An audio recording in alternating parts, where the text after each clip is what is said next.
안녕하세요. 저는 병원에서 일하고 있는 40대 초반의 간호사입니다. 병원만큼 사람 일 알 수 없는 곳이 또 있을까요? 같은 병을 알아도 누구는 수술만 하면 살 수 있고 누구는 손 쓸 틈도 없이 죽음의 문턱을 넘나드는 곳이니까요. 죽음에는 편작도 할 수 없다고 천하의 명의가 와도 살릴 수 없는 사람들을 보며 삶이 참 허망하다는 생각을 하기도 했습니다. 이런 생각은 제가 중학교 다니던 시절에도 했던 적이 있었어요. 그때 아버지가 갑작스럽게 심근경색으로 쓰러지셔서 병원으로 옮겨졌지만 결국 젊은 나이에 돌아가셨거든요.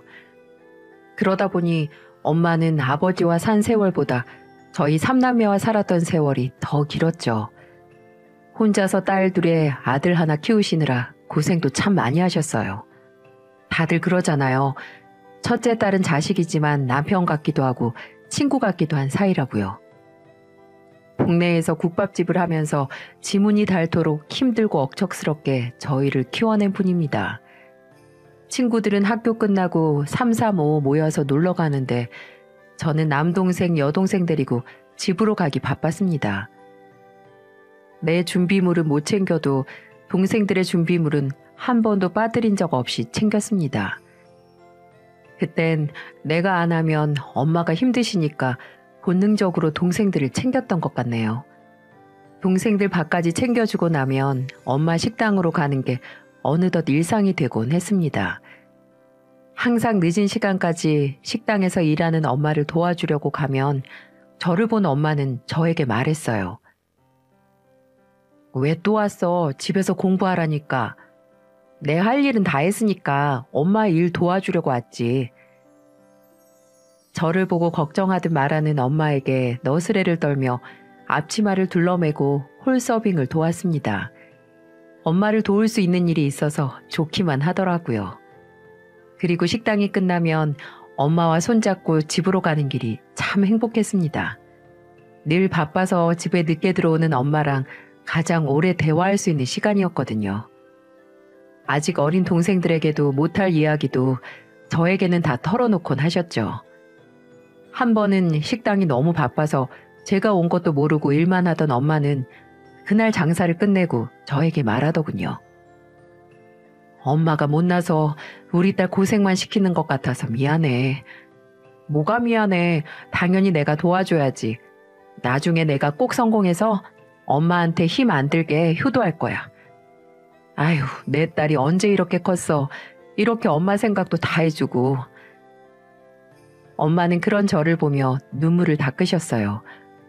그때는 엄마가 왜 우시나 잘 몰랐습니다. 그런데 제가 이혼하고 애들 둘을 혼자 키우다 보니까 알겠더군요. 3년 전 남편과 이혼하면서 혼란의 시기를 겪었던 아이들이 어른스럽게 크는 걸 보면 마음이 아픕니다. 애들은 애들다워야 하는데 때 한 번 쓰지도 않고 어른스럽게 크는 모습이 제 탓인 것만 같으니까요. 애를 낳아봐야 부모 마음 안다고 제가 딱 그렇게 살고 있어요. 지금 이렇게 사연을 쓰게 된 것도 이제는 그래도 많이 괜찮아져서 보낼 수 있었습니다. 사람은 야속하게도 남의 이야기를 들으며 힘을 내기도 하잖아요. 그래서 오늘은 제 이야기를 듣고 많은 분들이 힘내시길 바라는 마음으로 사연을 보내게 됐어요. 제가 한때 사랑했고 인생의 동반자라고 생각했던 남편은 친구의 소개로 만나게 된 사람이었어요. 간호사라 늘 바쁘게만 살았고 먹고 사는 생각만 하다 보니 연애도 못 해보고 있었죠. 그런 저를 본 친구가 연애도 좀 하고 살라며 옆구리를 찌르기 시작했어요. 저라고 왜 연애 안 해보고 싶었겠어요. 국가고시 보고 간호사 되려고 앞만 보고 살다 보니 어느새 30이더라고요. 그제야 주위를 보니까 친구들은 시집을 갔거나 갈 예정이었습니다. 그래서 저도 이맘때처럼 봄바람 살랑일 때 남편과 소개팅을 했어요. 처음에는 남편이 카센터 직원이라길래 투박하고 무드 없는 남자일까봐 걱정이 앞섰습니다. 그런데 남편은 의외로 곱상한 외모에 차분한 성격을 가진 사람이었어요. 그래서 한 번 더 만나게 됐는데 두 번째 만남에 수줍게 꽃을 내밀며 말하더군요. 오는 길에 은주 씨 생각나서 사왔어요. 전 남편이 수줍게 내민 꽃을 받아들이며 한바구음을 지었어요. 세상에 꽃선물 싫어하는 여자가 어디 있겠어요? 젊을 때라 그런지 그 꽃이 어찌나 좋던지 그때만큼은 가장 사랑받는 여자가 된 기분이었습니다. 그 후 저희는 연인이 됐고 엄마 식당에도 자주 같이 놀러 갔었어요. 남편이 수육국밥을 좋아해서 엄마한테 인사도 시키려고 데려갔었어요. 그런데 갈 때마다 밥값하겠다며 앞치마 둘러매고 서빙도 돕고 청소까지 하더군요. 그래서 엄마가 남편에게 말했죠. 밥이나 먹고 가지 뭐하러 일을 해요. 저 예비 사위로 예쁘게 봐달라고 처갓집 말뚝에 절하는 겁니다, 장모님. 그만하라며 말리는 엄마에게 남편은 호탕하게 말했고 싹싹하고 반듯한 모습에 엄마도 무척 마음에 들어했어요. 카센터에서 일하던 남편은 엄마 가게에 더 자주 가서 밥도 먹고 옛날에 제가 그랬던 것처럼 엄마를 도왔습니다. 그래서 엄마는 꼭 장남이 생긴 것 같다며 좋아하셨어요. 그렇게 연애를 2년 정도 했을 무렵 늘 평소처럼 일하던 제가 유달리 힘든 날이었어요. 감기인가 싶어서 약을 먹으려다가 생리 주기가 안 맞다는 걸 알고 테스트기를 사용해 보니 임신이었어요. 남편에게 말했더니 남편은 그날 바로 저희 엄마에게 먼저 말씀드리자고 하더군요. 그래서 그날 저희는 바로 저희 엄마를 찾아가 임신 소식을 알리고 결혼하겠다며 이야기했습니다. 남편은 저희 엄마의 손을 잡으며 말했어요. 장모님, 제가 은주 씨랑 아이 꼭 책임지겠습니다. 못난 사위라고 생각하실 수 있겠지만 제가 꼭 처자식 안 굶기고 살겠습니다. 엄마는 남편의 말에 안아주며 그동안 우리 집 사위이자 장남처럼 있어줘서 고맙다며 앞으로 가족이 돼서 열심히 살아보자고 좋아하셨어요. 아빠의 빈자리가 채워지는 것 같아서 너무 좋았습니다. 그 당시에도 예비시댁은 경상도 소도시에서 농사를 짓고 계셔서 저희 엄마를 뵙고 난 뒤 주말에 시댁을 찾아가게 됐어요. 전에도 몇 번 간 적이 있었지만 임신 소식을 알리려니 긴장이 되더라고요. 그런데 제가 걱정했던 것과 달리 시어머니와 시아버지는 저를 기쁘게 맞이해 주셨어요. 저희가 도착하는 시간을 알고는 마당까지 나와서 기다리고 계셨거든요. 그리고는 저를 보자마자 어머님이 저를 안아주며 말씀하셨습니다. 우리 집에 복덩이가 굴러왔네. 우리 예쁜 며느리 보려고 내가 아들 키웠나 보다. 알고 보니 어머님은 태몽을 꾼 것 같다며 남편한테 전화를 했었는데 그때 남편이 어머님께 말했던 겁니다. 그래서 저도 한결 편하게 어머님과 인사를 할 수 있었습니다. 아버님도 어찌나 좋아하시던지 임신 선물이라며 애기 신발을 건네며 말씀하셨어요. 내가 시골에서만 살아서 뭘 줘야 될지도 모르겠고 애기 낳기 전에 신발 사두면 애기도 건강하게 태어난다길래 한번 사봤어. 아버님 너무 귀여워요. 정말 감사해요. 시댁도 형편이 넉넉하진 않았는데 이런 세심한 마음을 써주시는 분들이셨어요. 도련님은 공무원 시험을 준비하느라 매일 늦게까지 도서관에서 공부를 했었는데 그날은 일찍 와서 축하해주는 사람이었어요. 주위 사람들이 시댁이랑만 잘 지내도 결혼의 절반은 성공한 거라며 절 부러워하기도 했었어요. 저흰 그렇게 양가의 축복을 받으며 결혼할 수 있었습니다. 하지만 저희는 양가 집안 사정이 넉넉하지 않아서 오로지 저희 힘으로만 준비해야 했어요. 그러던 어느 날 엄마가 저를 식당으로 부르더니 말하셨어요. 이거 보탰어. 큰 돈은 아니야. 내가 너 시집가면 해주려고 모은다고 모았는데 2천만 원밖에 못 모았네. 엄마, 이런 걸 왜 모았어? 내가 다 알아서 할 건데. 우리 딸 잘 살아. 엄마처럼 살지 말고 잘 살면 그게 엄마한테 효도하는 거야. 그날 엄마는 저에게 돈봉투를 주며 꼭 보태쓰라고 신신당부하셨습니다. 저는 이 돈을 모으느라 고생했을 엄마 생각에 눈물이 앞을 가렸고 꼭 잘 살겠다며 약속했어요. 그렇게 빌라에서 살림을 꾸린 저희 부부는 정말 열심히 살았습니다. 비록 작은 집이었지만 남편과 아이도 둘이나 낳고 행복하게 지냈죠. 그리고 남편도 카센터를 차리면서 형편도 많이 좋아져서 아파트로 이사도 갈 수 있었어요. 결혼하고 2년 동안 제가 꿈꾸던 결혼 생활처럼 참 재밌게 살았네요. 빌라에서 아파트로 이사하고 나서 친정과 시댁 어른들을 불러서 보여줄 수 있어서 좋았습니다. 하지만 결혼 생활이 변하기 시작한 건 우리 큰딸이 7살 되던 해부터였어요. 남편은 하루 종일 카센터에 붙어있는 시간이 길어졌는데 저는 일이 더 많아졌다고 단순하게 생각했습니다.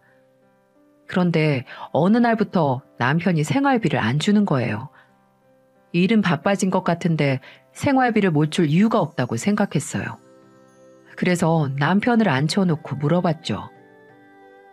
당신 이번 달 생활비 안 보냈더라? 바빠서 깜빡한 거 아니야? 카센터는 공짜로 굴리는 것도 아니고 요즘 가게도 빠듯한데 먹고 죽으려고 해도 없어. 요새 바빴던 거 아니야? 왜 돈이 없어? 평생 남 밑에서 일만 해봐서 당신이 모르는데 개인 사업자가 쉬운 줄 알아? 저는 남편의 말에 의아하기만 했습니다. 매일 바쁘다며 한밤중에 들어오기 일쑤였고 주말도 없이 일했거든요. 그래서 참 이상하다 싶었는데 일하는 걸 모르니 뭐라 할 말도 없었습니다. 그러던 어느 날 첫째가 유치원 차에서 내리고 뒤에 오던 차에 치여 교통사고를 당하는 일이 생겼어요. 꽤 큰 사고라 병원에서 수술까지 받을 정도로 큰 사고였어요. 정신이 하나도 없고 남편에게 전화를 거는데 통 전화를 안 받는 거예요. 혹시 남편한테도 무슨 일이 생긴 건 아닌지 오만 가지 생각이 들고 너무 무서웠습니다. 결국 그날 남편은 연락이 닿지 않았고 첫째 옆을 지킨 건 저뿐이었어요. 첫째가 일반 병실로 옮기고 한숨 돌릴 때쯤 남편한테 전화가 왔습니다. 핸드폰에 그렇게 많은 부재중이 있으면 무슨 일이 있었는지 묻는 게 먼저 아닐까요? 그런데 남편은 전화를 받은 저에게 짜증 섞인 목소리로 말하더군요. 아니, 일하는 사람한테 뭐 때문에 그렇게 전화야? 어제 우리 딸 교통사고 나서 수술하고 이제 겨우 일반 병실로 왔어. 사고 났다고? 뭐 일반 병실 갔다니까 다행이네. 밤새도록 뭘 하면 애가 생사를 오가는데도 몰라.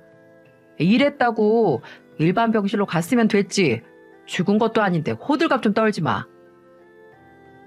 남편은 신경질적으로 말하더니 전화를 끊어버렸어요. 저는 기가 막혀서 간병인에게 아이를 맡기고 카센터를 찾아가 봤습니다. 생활비도 못 줄 정도로 빠듯하다면서 뭐가 그렇게 바쁜지 두 눈으로 봐야겠더군요. 부랴부랴 카센터를 갔는데 남편은 술에 잔뜩 취한 모습으로 사무실에 널브러져 있었습니다. 기가 막혀서 옆에 있던 냉수를 뿌려버렸어요. 그랬더니 놀라서 일어나더니 절 알아보지도 못하고 소리를 질렀습니다. 아이씨, 내가 다음 판에 이겨서 그 돈 준다니까. 다음 판에는 100 더 올려. 당신, 그게 무슨 소리야? 남편은 제 목소리를 듣고 놀랐는지 벌떡 일어나더군요. 저는 사실대로 말하라며 남편 등짝을 내리쳤고 남편은 그동안 있던 일을 실토했습니다. 저는 직접 남편을 통해서 듣고도 믿을 수가 없었어요. 성실하고 착실하게 살던 남편은 도박을 하고 있었던 거예요. 이 동네 사장들이랑 몰려다니더니 포카에 손을 댄 거죠. 처음에 뭣도 모르고 시작했을 때 한 판 이기고 나니까 그 돈맛을 알고 계속 하다 보니 빚더미에 앉아 있었다는 겁니다. 어이가 없고 기가 막혀서 저는 남편에게 물어봤어요. 당신 설마 어제도 포카했던 거야? 그럼 어떡해. 돈을 잃었는데 돈을 따야 나가지. 자랑이야 지금? 진짜 어쩌려고 그래. 우리 애들 아직 초등학교 입학도 못했는데. 억장이 무너지는 것 같아서 주저앉아 울었습니다. 이제 좀 잘 살아보나 했는데 이런 시련이 생길 줄은 정말 몰랐어요. 게다가 딸이 생사를 오가는데 도박을 하고 있을 거라고는 생각도 못했습니다. 하지만 문제는 이것뿐만이 아니었어요. 겨우 정신을 차리고 일어났는데 사무실 한 구석에 쌓인 고지서가 보였고 하나를 들춰보려고 하자 남편은 저를 말리려고 했습니다. 만류하는 남편 손을 뿌리치고 고지서를 보니까 헛웃음이 다 나오더라고요. 그리고 들고 있던 종이를 남편 얼굴에 던지면서 말했습니다. 월급으로도 모자라서 아파트 담보로 대출도 받았어? 너 정말 정신 나갔니? 이거 금방 갚어. 호가 2판만 하면 한 방에 다 해결할 수 있어. 지금 집이 날아가게 생겼는데 무슨 한 방? 그리고 얼마를 빌리면 원금 이자만 300이 넘을 수가 있어? 돈 잃고 가족까지 잃어야 정신 차릴래? 어떻게 갚을 건지 다른 일 알아봐. 그동안 남편은 가족들 몰래 폭파치면서 월급에 비상금까지 탕진했던 건 물론이고 힘들게 마련한 아파트를 담보로 대출까지 받은 상태였습니다. 정신이 아득했어요. 그러면서도 끝까지 정신 못 차리고 한 방을 말하는 남편을 보니까 답답했고 카센터 일만 해온 사람이니 다른 사업장에 취업이라도 하길 바랬습니다. 그리고 애들을 봐서라도 남편이 그렇게 해줄 거라고 믿었어요. 하지만 얌전한 고양이 부뚜막에 올라가니까 내려올 줄 몰랐고 남편은 큰아이가 퇴원하는 날도 안 왔습니다. 정말 기가 막히더라고요. 그래도 정말 가족을 버릴 게 아니라면 정신 차리겠지 생각했어요. 옛말에 도박은 손목을 잘라도 발로 친다는 말이 있죠. 제가 남편 월급 통장을 빼앗자 그야말로 술독에 빠지더군요. 남편이 일을 안 하니까 통장 잔고는 늘 바닥이었고요. 그나마 제가 간호사로 일을 하고 있어서 애들이랑 생활비는 충당할 수 있었습니다. 그러던 어느 날 남편 생일이라고 엄마가 아침 일찍 왔었어요. 매년 챙겨줬던 일이라 그때도 어김없이 오셨던 거죠. 하지만 남편은 전날 과음을 하고 돌아와서 엄마가 오는지도 모르고 퍼질러 자고 있었습니다. 엄마는 요새 많이 바쁘냐며 물으셨는데 자세히 말할 수 없어서 그렇다고만 대답했어요. 잠시 후 남편이 일어나서 안방을 나왔는데 반갑게 인사하는 엄마를 보자 인상을 쓰며 말하더군요. 장모님, 아침부터 이렇게 찾아오지 마세요. 불편해 죽겠는데 노인네가 눈치가 없어서. 그리고 수육국밥 좀 그만 끓여요. 언제적 국밥이야 진짜. 저는 남편의 말에 그동안 쌓여온 분노까지 터지면서 뺨을 때리며 말했습니다. 뭘 잘했다고 입을 놀려? 주는 대로 먹어. 당신이 지금 찬밥 더운 밥 가릴 처지야? 이게 진짜 돌았나? 남편의 뒤통수를 부여잡으며 저를 보고 이를 갈듯 말했고 그런 남편을 보고 엄마가 화를 내며 말했어요. 자네, 지금 내 앞에서 뭐 하는 거야? 불만이 있으면 나한테 말해. 에이, 이놈의 짓구서. 내가 나가든지 해야지. 이러니 내가 속이 터져서 못 살겠다. 엄마의 호통에 남편은 머리를 신경질적으로 털며 집을 나가버렸어요. 엄마는 처음 보는 광경에 무슨 일이냐고 물으셨지만 저는 사실대로 말하지는 못하고 요즘 카센터가 힘들다며 둘러댔습니다. 하지만 엄마는 딸 걱정도 모자라 사위 걱정까지 하고 계셨어요. 힘들수록 서로 다독이라며 말하는데 참 할 말이 없더군요. 그저 걱정을 끼쳐드리기 싫었는데 면목이 없었습니다. 결국 그날 엄마가 한 아침밥은 저랑 큰딸, 둘째 아들이 다 먹었어요. 엄마를 안심시키고 겨우 돌려보내고 한참 뒤 남편이 돌아왔더군요. 뭘 잘했다고 오자마자 거실에 누워서 TV를 켜고 눕더군요. 그런데 둘째 아들이 남편에게 가더니 이렇게 말하는 겁니다. 아빠, 생신 축하드려요. 그리고 힘내세요. 사랑해요. 둘째 아들은 남편에게 가서 하트까지 그려가며 말하는데 남편이 뭐라고 했는 줄 아세요? 자기 앞에 서 있는 아들에게 호통을 치며 말했습니다. 야, 재수 없으니까 저리 가. 너만 보면 돈 달라는 돈벌레 같아. 내가 죽어라 돈 벌면 뭐해? 다 줄줄 새어나가는데. 세상에 자기 자식한테 돈벌레라고 하는 미친 인간이 또 있을까요? 저는 남편에게 휴지곽을 던지며 나가라고 소리쳤고 밖으로 내쫓으며 말했습니다. 당분간 사무실에서 자던지 먹던지 하고 돈 벌리기 전까지 들어올 생각 꿈에도 하지 마. 무슨 돈을 벌어서 줬다고 애한테 그런 소리를 해? 나가! 당장 나가! 그렇게 추리닝 바람에 슬리퍼 끌고 쫓겨난 남편은 현관 문 앞에서 뭐라고 소리를 지르더군요. 저는 그러거나 말거나 놀랬을 애들을 달래주고 있었습니다. 이 불쌍한 애들이 무슨 죄가 있겠어요. 차라리 어디서 비명 행사했으면 좋겠다고 생각할 정도였습니다. 성실하고 착했던 남편은 정말로 죽은 것만 같았어요. 도박하고 나서는 눈도 돌아버린 사람 같았거든요. 맑고 선했던 인상은 그 어디에서도 찾아볼 수 없었습니다. 그렇게 한 달 정도 남편과 떨어져서 지냈어요. 남편이 못 이기고 들어올 줄 알았는데 카센터에서 일만 하는 것 같았습니다. 그래서 대책은 좀 세웠나 싶어서 찾아갔어요. 아파트를 담보로 잡았으니 집 날아가기 전에 대책을 듣고 싶었습니다. 무작정 사무실로 들어가 남편 앞에 앉았어요. 그리고 남편에게 쏘아붙이며 말했습니다. 아파트 어쩔 거야? 통장에 돈이 안 들어오는데 갚을 순 있는 거야? 넌 날 뭐로 생각하길래 일터까지 찾아와서 이 난리야? 나 요즘 병원 나가도 일이 통손에 안 잡혀. 당신은 속 편해서 좋겠다. 아주 눈에 처자식 베지도 않지? 나한테 기생해 먹으려고 사냐? 그 집이 나만 사는 집이야? 당신이 저질렀으면 당신이 벌어서 갚아야지. 나 내 새끼들 먹이고 입힐 돈밖에 없어. 그렇게 남편이랑 대출로 싸우고 있는데 누가 사무실로 들어오는 겁니다. 낯선 남자는 남편에게 수리 내역을 꺼내며 말했습니다. 사장님, 제가 앞 범퍼 조금 긁혔는데 앞 범퍼를 아예 갈아버리고 수리비를 60만 원이나 달라고 하는 데가 어딨어요. 이 정도면 도색만 해도 되는데. 신경 써서 잘해줘도 그러세요. 일부러 신경 좀 쓴 거예요. 원래 장사 이런 식으로 하세요? 이 사람이 생사람을 잡아도 유분수지. 나가요, 나가! 남편이 배째라는 식으로 나오자 남자는 경찰이라고 말하며 남편을 취조하기 시작했어요. 그런데 그 남자가 경찰인 걸 알게 된 남편은 바로 무릎을 꿇으며 빌었습니다.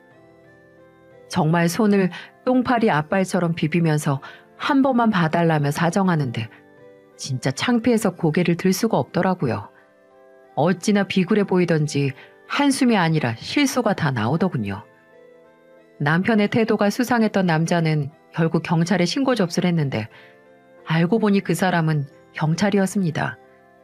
경찰은 남편의 영업 방식에 냄새를 맡았던 거죠.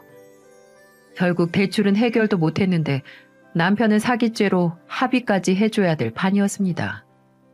그동안 남편은 카센터에서 수리 맡기러 온 고객들한테 사기를 치고 있었는데 꼭 교체하지 않아도 될 부품도 싹 다 갈았던 거죠. 심지어는 고치지 않았던 항목까지 넣어서 청구한 건도 있었습니다. 정말 고객을 상대로 사기를 치고 있었어요. 사람 일 아무도 모른다지만 이렇게 막 나갈 인생이 또 있을까요? 정말 귀신이라도 씌인 사람이면 굿이라도 해보겠는데 남편을 보면 대체 답을 찾을 수가 없었습니다.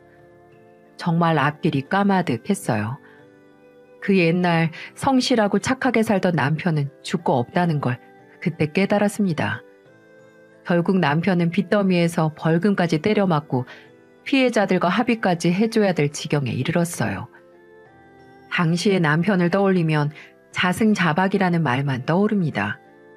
사기 사건이 단순 합의로 끝날 일이면 그나마 다행이었을 텐데 동네 장사다 보니 소문도 빨리 퍼졌어요. 그걸 제일 먼저 알게 된 게 제 여동생이었고 걱정스러운 목소리로 전화를 해서 말하더군요. 언니, 형부 괜찮아? 지금 맘카페 뒤집어졌어. 맘카페? 미치겠다 정말. 나도 볼게. 엄마한테 말하지 말고 최대한 모르게 해줘. 부탁할게. 여동생한테 신신당부하고 끊자마자 카페를 접속해보니 이미 카페 게시글은 카센터 이야기로 도배된 상태였어요. 제목이 하나같이 사기라는 말로 가득했습니다. 고객 등골 빼먹는 카센터, 수리도 못하면서 돈만 밝히는 사기꾼 땡땡 카센터, 선무당이 차 때려잡는 카센터. 몇 시간 동안 남편 카센터를 저격하는 글만 올라오고 있었고 삽시간에 퍼진 소문은 정말 가게 문을 닫게 할 것만 같았어요. 카센터 누가 멀리서 찾아오는 것도 아니고 동네 장사였는데 제대로 역풍 맞고 망하기 일보 직전이었습니다. 병원에 가도 일이 손에 안 잡혔고 혹시 사고 칠까봐 휴직계를 낼 정도로 스트레스가 극도로 심했어요. 애들을 봐서라도 내가 버텨야지 싶은데도 힘들기만 하더군요. 이혼해야 하나 눈앞에 아른거릴 때 제가 확실하게 이혼을 결심하게 된 계기가 있었어요. 그래도 애들 아빠니까 방법을 찾아보려 했던 저는 남편이 엄마에게 1,000만 원을 빌려갔다는 말에 눈이 돌고 말았습니다. 여동생은 저에게 전화해서 한참을 망설이다 엊그제 형부가 엄마한테 돈을 빌려갔다며 말하더군요. 손주들 범죄자로 키우고 싶냐며 협박까지 하면서 말이죠. 이걸 듣고 참을 수 있는 여자가 누가 있겠어요? 저는 여동생의 전화에 집으로 달려갔습니다. 내가 이 인간이랑 살다가는 애들도 저도 벼랑 끝으로 몰릴 것 같았어요. 전 남편이 마시고 내놓은 빈 술병을 들고 들어갔습니다. 그리고 남편에게 소리쳤어요. 우리 엄마 1,000만 원 가져다가 뭐 했어? 대체 뭐 한다고 그 돈을 받아가? 우리 가족 좀 살려달라고 하면서 빌렸다. 왜? 지금 빚에다가 합의금까지 1,000만 원으로 될 것 같아서 빌려? 대체 일할 생각은 머리에 아예 없는 거야? 그 큰 돈을 언제 갚어? 이번에 판돈이 커서 걸었는데. 저는 남편이 엄마한테 돈까지 빌려서 도박을 했다는 사실을 듣게 되자 들고 있던 술병을 벽에 던졌어요. 남편은 미쳤냐며 윽박질렀지만 저는 더 크게 소리 질렀습니다. 내가 진짜로 정신 났으면 당신한테 던졌어. 그냥 갈라서자. 당신이 좋아하는 도박이나 하면서 시궁창에서 살아. 나는 내 새끼들 이렇게는 못 키워. 당신 같은 게 아빠랍시고 자리 지키고 있는 꼴 더는 못 보겠어. 결국 내 그 말 할 줄 알았어. 갈라서. 나도 1,000만 원밖에 못 해주는 처가집 싫어. 남의 집은 처가에서 돈도 턱턱 해주고 이럴 때 경찰에서 백도 써준다는데 나도 더러워서 이혼하려고 했어. 남편의 말에 격분한 저는 거실에서 눈에 보이는 물건을 손에 잡히는 대로 던졌고 남편과 한참을 싸우다가 나왔습니다. 그리고 유치원에서 화원하는 첫째 딸과 둘째 아들을 데리고 엄마에게 갔습니다. 결국 저는 그날 엄마에게 그동안 있었던 일을 모두 털어놨어요. 카센터 일이 있기 전에 남편이 도박을 했던 이야기 말입니다. 잘 살고 싶었는데 너무 염치 없고 면목이 없어 꽁꽁 숨긴 말을 털어놓자 눈물이 터졌고 엄마는 저를 끌어안고 울었어요. 엄마는 제 등을 하염없이 쓸며 말하더군요. 엄마가 있는데 여기 있는데 왔어야지. 이 금수만도 못한 놈도 고개 저렇게 빳빳이 쳐들고 오는데 내 딸이 왜 못 와? 엄마한테 못 오면 세상 어딜 찾아가려고. 엄마의 말을 들으면서 말도 안 나올 정도로 울었습니다. 하염없이 쓰다듬어주는 엄마의 손길을 느끼면서 오랜만에 잠들 수 있었습니다. 다음 날 남편과 이혼을 준비하고 있다며 엄마에게 말했고 엄마는 어려운 게 있다면 다 돕겠다며 말씀하셨어요. 엄마를 보니까 세상에서 가장 든든한 지원군을 얻는 것 같았죠. 추운 겨울 이제 겨우 쉴 곳을 찾았다 싶었어요. 하지만 하늘은 마치 저를 테스트라도 하듯 저를 더 어렵게 만들었습니다. 바로 새벽에 출근하던 엄마가 뇌출혈로 쓰러지신 거예요. 급하게 병원으로 옮겨지셨는데 엄마는 사경을 헤매고 계셨습니다. 엄마 소식에 병원으로 달려갔는데 누워있는 엄마를 보자 하염없이 눈물만 나더군요. 남동생이랑 여동생에게 애들을 맡겨놓고 2주 내내 엄마 옆에만 있었던 것 같아요. 하지만 이런 제 정성도 모르고 엄마는 하늘에 있는 아버지 곁으로 떠나고야 말았습니다. 사망 선고를 하는 의사 옆에서 제 가슴을 치며 울었어요. 힘들면 엄마한테 오라며. 나 이제 어떡해? 엄마, 엄마, 엄마. 내가 잘못했어. 내가 효도한다고 했는데. 원래 죽은 사람 옆에서 가장 큰 목소리로 우는 사람이 불효자라고 하죠. 저는 엄마 병실에서 목 놓아 울었어요. 다시 일어날 것만 같은 모습에 믿어지지가 않았습니다. 아직 온기가 남은 엄마 손을 잡고 말했어요. 엄마 제발 한 번만 나한테 욕이라도 해. 제발. 여동생은 저를 떼어놓으며 다독였어요. 마치 엄마가 등을 쓰다듬던 때처럼 말이죠. 저는 엄마 빈소가 마련되는 동안 몇 번을 실신할 정도로 울다 쓰러지기를 반복했어요. 살아생전 온갖 후회가 떠밀려왔고 조금만 늦게 엄마를 찾아갔으면 내 지저분했던 결혼 생활을 몰랐을 텐데 후회도 가득했습니다. 가시는 길마저 큰딸이 짐을 안겨줬다는 현실을 받아들일 수가 없더라고요. 그리고 장례를 치르는 동안에도 저는 멍하니 울기만 했던 것 같습니다. 애들이 엄마를 달래주는 꼴이 우습다는 것도 모르고 울었어요.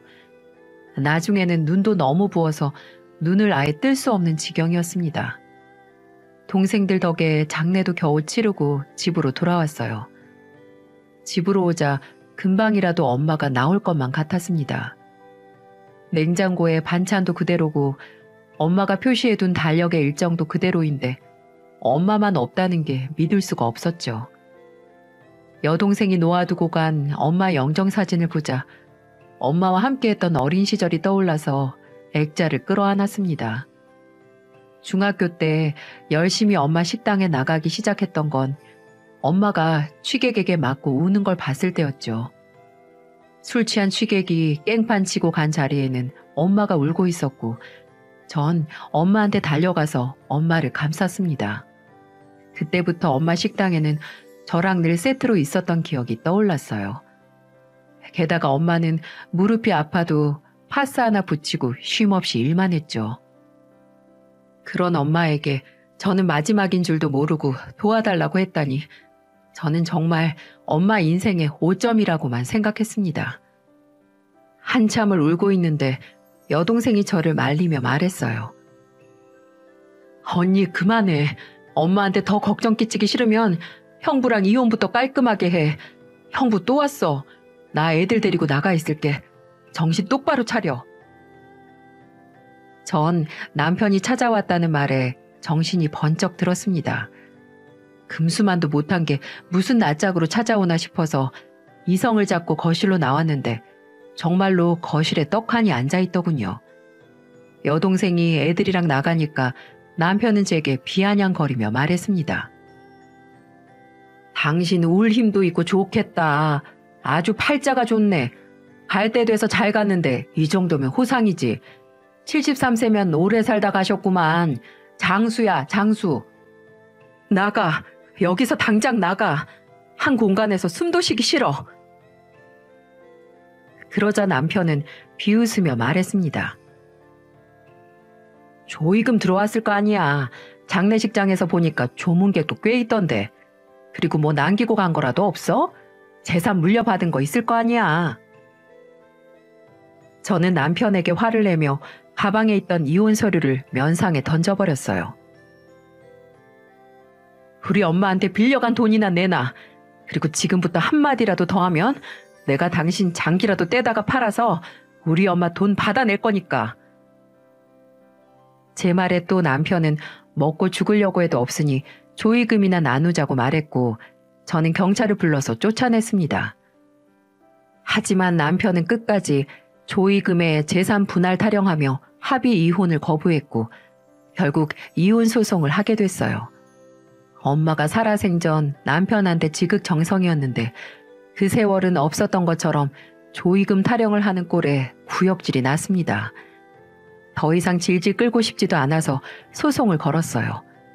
결과는 보나 마나였습니다. 도박 빚에 사기죄까지 있던 남편은 양육권도 잃고 양육비를 지급하라는 판결을 받았어요. 남편 도박의 결과는 가정 파탄이라는 결말을 맞게 된 거죠. 하지만 이뿐만이 아니었습니다. 이혼이 확정된 날 시어머님이 저에게 전화를 하셨죠. 그리고 제게 미안하다며 말하셨습니다. 에휴, 없는 집에 시집 와서 고생 많았지. 미안하다. 해준 것도 없는데 내 아들이 집만 됐네. 앞으로 애들이랑 걱정 없이 살아. 우리 며느리는 현명해서 아주 잘 살 거야. 전 어머님의 뜻밖의 전화에 마음이 좀 이상했어요. 결국 어머님께는 나중에 따로 인사드리겠다며 말하고 끊었습니다. 하지만 법원에서 양육비를 주라고 말했어도 남편은 양육비를 줄 능력이 안 됐죠. 결국 남편 놈이 하던 카센터는 폐업하게 된 겁니다. 이미 동네에 소문이 퍼질 대로 퍼졌으니 누가 가겠어요? 그런데 정신 못 차리던 놈이 가진 거 전부 잃고 나니까 저를 찾아와서 싹싹 빌더군요. 병원에서 일 마치고 나오는 저를 붙들며 애걸복걸하며 말하더군요. 여보, 내가 잘못했어. 나 정말 정신 차렸어. 한 번만 기회를 주면 내가 진짜 제대로 살아볼게. 나 애들이 너무 보고 싶어서 잠을 못 자겠어. 저리 안 떨어져? 왜 날 찾아와? 내가 엄마도 아니고 왜 나한테 와서 빌어? 이렇게 못 살겠다고 울면서 엄마한테 살려달라고 말해. 남편이 잡았던 팔을 거칠게 떼놨더니 남편은 갑자기 무릎을 꿇으며 말했습니다. 우리 엄마도 찾아가 봤는데 5천만 원 해주시고 다시는 오지 말라는데 생각나는 게 너밖에 없었어. 나 이제 갈 곳도 없고 나 진짜 애들 잘 키워볼게. 야, 엄마도 포기한 놈을 내가 어떻게 걷어들여? 당신 알아서 잘 살아봐. 그놈의 한 방 있다며. 한 방 해내러 갈 길 가. 그리고 양육비 주기 전까지 절대 애들 못 봐. 저는 무릎을 꿇고 비는 전 남편을 뒤로하고 집으로 돌아갔습니다. 하지만 몇 달 뒤 저는 기가 막힌 전화를 받았어요. 전 남편이 극단적인 선택을 했다는 전화를 받자 등골이 서늘했어요. 엄마 장례 치르고 겨우 정신 잡고 살고 있었는데 이런 일이 생길 거라고는 생각도 못 했거든요.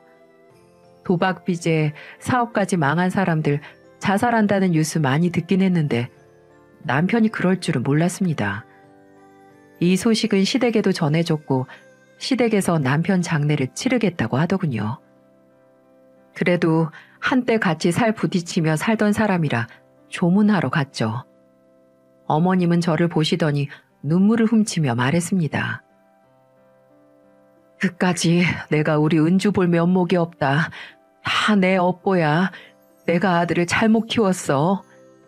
아니에요. 어머님도 할 만큼 하셨어요. 네가 그렇게 말해주니까 내가 더 미안하네. 다 지나간 일이다 생각하고 애들이랑 잘 살아. 어머님은 끝까지 저에게 미안하다고 말하시며 저를 꼭 안아주셨어요. 그 품이 어찌나 따뜻하던지 마치 친엄마 품 같기도 했습니다. 세상의 모든 엄마들의 마음은 똑같을 거예요. 자식 잘 되길 바라는 마음이죠. 하지만 제 아무리 부모라도 자식을 겉만 낳았지 속까지 낳은 건 아니라는 말이 있잖아요. 그래서 자식 일이 부모 마음처럼 안 되는 건가 봐요. 아버님도 아들을 앞세웠으니 속이 말이 아니셨겠다 싶었습니다. 저는 아버님께도 정중히 인사를 드렸고 마지막으로 애들도 친할머니, 친할아버지와 인사하며 떠나왔어요. 마지막에 제 하소연만 듣다가 떠난 엄마는 어떤 생각을 하셨을까요? 저는 남편의 장례식장에서 시댁 어른들 표정을 보면서 먼저 떠난 엄마를 한참이나 생각했습니다. 애들 잘 키워보겠다며 애들 손 꼭 붙들고 나왔는데 엄마에게는 제 마음이 전해질까요? 이제는 3년 전만큼 힘들어하지 않고 병원에서 아픈 사람 간호하며 살아내는 딸을 보고 있을까요? 엄마가 절 보고 있다면 짧은 편지를 보내고 싶습니다. 얼마 전 엄마 기일이었는데 손주들도 잘 보고 가셨나 모르겠네. 아직도 엄마라는 단어만 불러도 목이 메인다.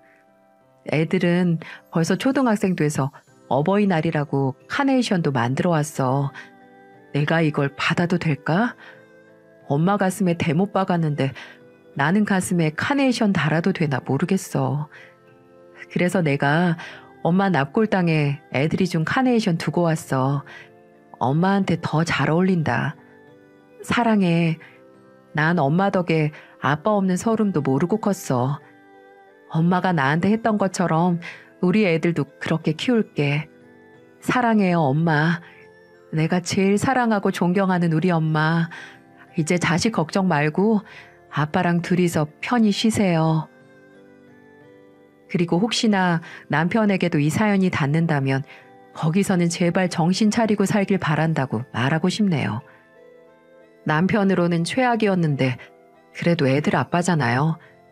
그래서 꼭 정신 차리고 제발 하늘에서는 개과 천선하길 바랬습니다. 저는 아이들에게도 아빠의 죽음에 대해 담담히 말해줬어요.